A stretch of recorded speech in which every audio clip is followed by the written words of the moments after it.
Good afternoon and welcome to Arkansas Children's Hospital. I'm Rebecca Brockman and today I'm joined by Hope Mullins. She is the Assistant Director of the Injury Prevention Center here at Arkansas Children's.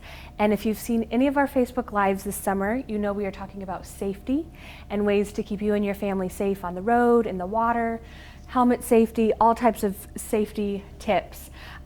So Hope, today we're talking about traveling. There's still a couple weeks left of summer.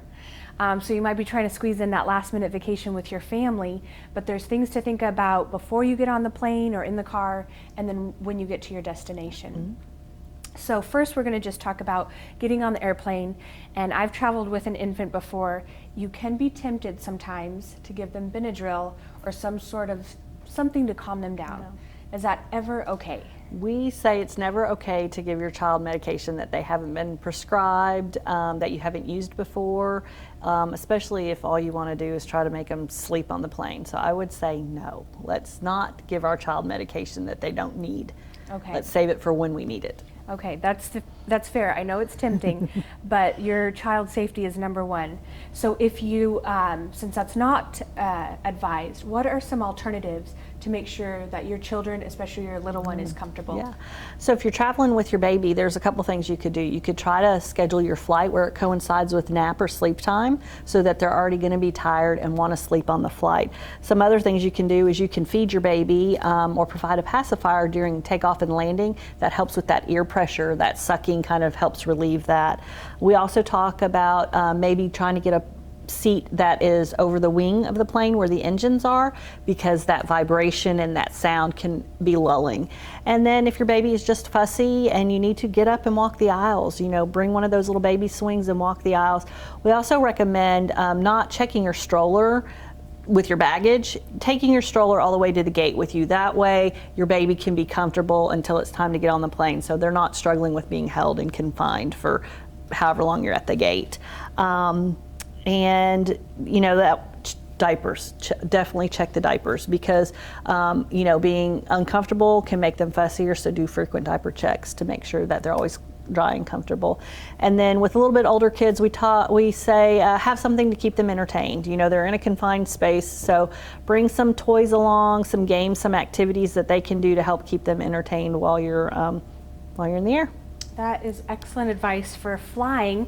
If you decide to drive with your family, you might be a little tempted, if it's a long road trip, to let them take the seatbelt off, maybe lay down. You want to keep everybody as happy as you can, but what should you remember when you're driving?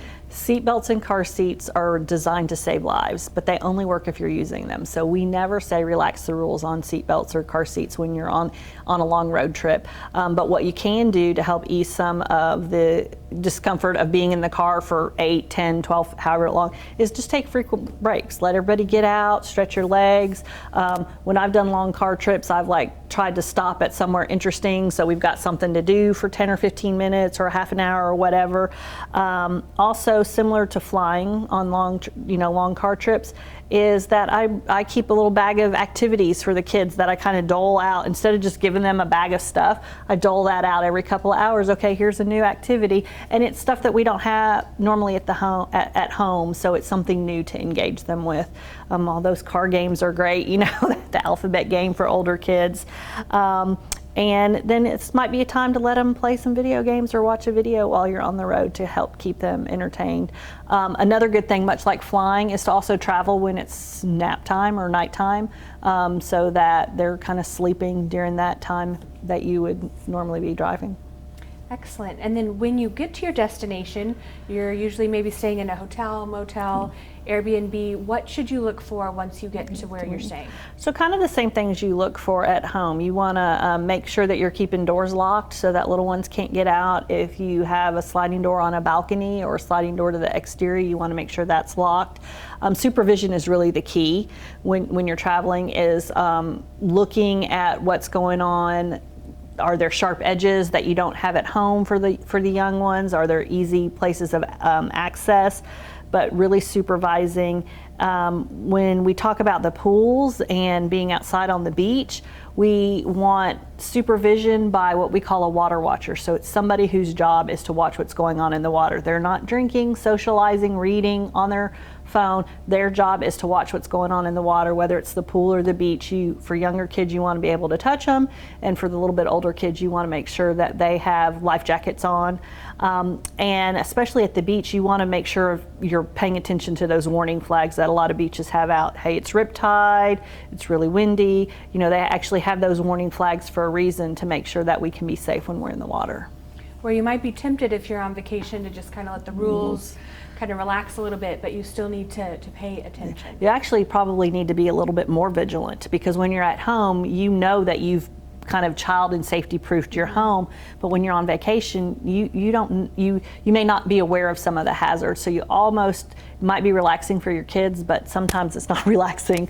As in beach vacations when my kids were younger, I was so worn out because it was constantly like, you're too far out, come in, you know, constantly watching. So supervision is the key, and being more vigilant. One thing I forgot to mention is when you're at that hotel or that Airbnb, if you have a baby, make sure you're bringing a safe place for them to sleep. So, you know, we've got the crib or the pack and play at home. Pack that pack and play up and bring it with you, because a lot of times what happens is families get to their destination and they're putting their baby in their bed with them, and that can be incredibly dangerous. So bring a safe place for the babies to sleep. And it can double, if you have a pack and play, it can double as out on the beach. You can put them in there, you can flip it upside down, it creates shade, but then they can play in the sand, so it kind of does double duty for you on vacation. That's a smart travel tip. So if you're going to be outside on the beach or hiking, what should families think about ahead of time before they head outside? Hydration, hydration, hydration. Making sure that you have plenty of water with you.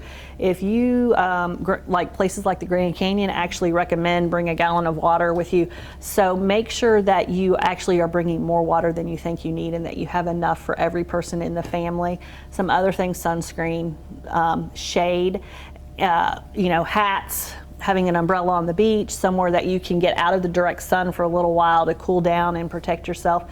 And then one of the other things we talk about is taking frequent breaks and just getting out of the sun. You don't realize how hot and how dehydrated you can get when you're out there and you're playing in the water all day. People don't think sometimes you fail to drink enough. Just being in the water is not enough. You need to be drinking. And then the other thing is that, you know, stay out of the sun when it's that really, really hot time of day. So usually it's noon to 4. And I know when I'm on vacation, sometimes I'm not even awake and out till noon. So I understand that that might be a hard recommendation, but that's the hottest part of the day where you're most likely to have issues. So make that inside time. Make that time to play games, time to go to a museum, or a quiet time, and just stay out of the sun when it's those really hot hours of the day. Those are all excellent travel tips to make sure that you and your family have a safe summer if you're planning to travel within the next couple of weeks before school starts. So Hope, thank you for your time. And thank you for watching. If you have any questions or want to find out more about how the Injury Prevention Center helps champion children, please leave a comment below, and we'll see you next time. Thanks for watching.